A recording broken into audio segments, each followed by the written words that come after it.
Se désengage militairement du Sahel. Ces avions de chasse ont commencé à décoller ce mardi du dernier pays de la région où ils étaient encore postés. Le désengagement des forces terrestres sera progressif. Après le Mali, le Niger et le Burkina Faso, c'est au tour du Tchad de cesser sa coopération militaire avec Paris. La correspondance à N'Djamena avec Harold Girard.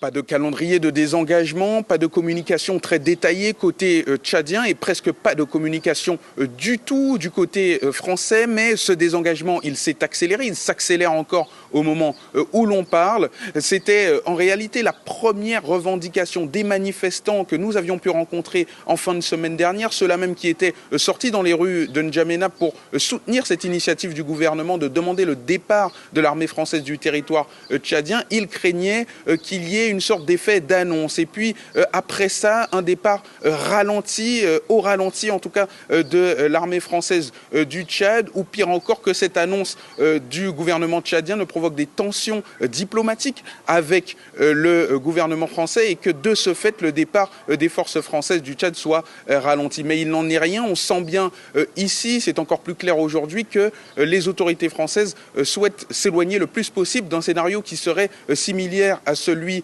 qui s'est mis en place au Niger lorsque les autorités militaires nigériennes avaient réclamé, elles aussi, le départ de l'armée française de leur territoire. Plusieurs types de tensions avaient éclaté. Il y avait même eu des manifestations de civils devant la base de l'armée française à Niamey.